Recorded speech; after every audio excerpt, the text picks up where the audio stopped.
தமிழக அரசியலில் பல தசாப்தங்களாக நிலவி வந்த சூழலில் ஒரு எதிர்பாராத மாற்றம் இப்போது நிகழ்ந்திருக்கிறது. ஒரு புதிய கட்சி தொடங்கிய குறுகிய காலத்திலேயே ஆட்சியை நெருங்குவது என்பது இந்திய அரசியலில் அரிதான ஒன்றாக பார்க்கப்படுகிறது.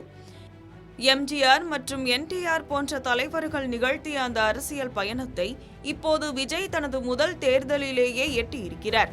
இது எப்படி சாத்தியமானது? விரிவாக பார்க்கலாம்.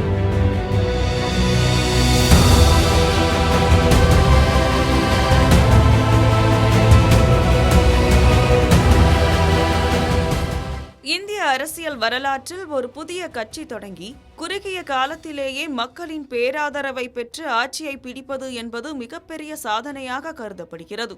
அந்த வரிசையில் மறைந்த முன்னாள் முதலமைச்சர்கள் எம்ஜிஆர், என்டிஆர் மற்றும் டெல்லி முதலமைச்சர் அரவிந்த் கெஜ்ரிவால் ஆகியோரை தொடர்ந்து இப்போது தமிழக வெற்றி கழகத்தின் தலைவர் விஜய் அந்த பட்டியலில் இணைந்துள்ளார். கடந்த 1972 திமுகவிலிருந்து பிரிந்து அதிமுகவை தொடங்கிய எம்ஜிஆர் 1977 ஆண்டு தனது முதல் பொது தேர்தலை சந்தித்தார்.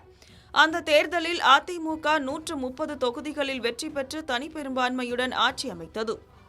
அதேபோல் ஆந்திர அரசியலில் 1983 கட்சி தொடங்கிய வெறும் 9 மாதங்களிலேயே என்டிஆர் ஆட்சியை பிடித்து இந்தியாவையே அதிர வைத்தார்.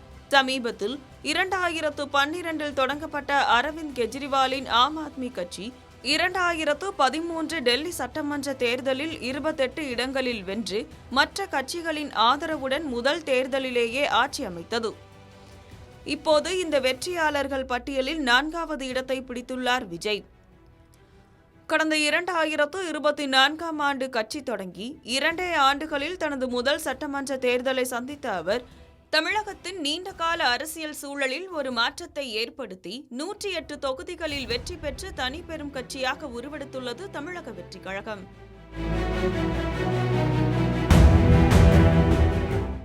குறிப்பாக முதலமைச்சர் மு.க. ஸ்டாலின் தனது தொகுதியான கொளத்தூரில் தோல்வியடைந்தது இந்த தேர்தலின் மிகப்பெரிய திருப்பமாக பார்க்கப்படுகிறது. ஆட்சி அமைக்க தேவையான 118 இடங்களை விட சற்று குறைவாக பெற்றிருந்தாலும் கூட்டணி கட்சிகளின் ஆதரவுடன் விஜய் தமிழகத்தின் புதிய முதலமைச்சராக விரைவில் பொறுப்பேற்க உள்ளார். ஒரு புதிய கட்சியின் இந்த அசுர வளர்ச்சி இந்திய அரசியலையே வியப்புடன் பார்க்க வைத்துள்ளது.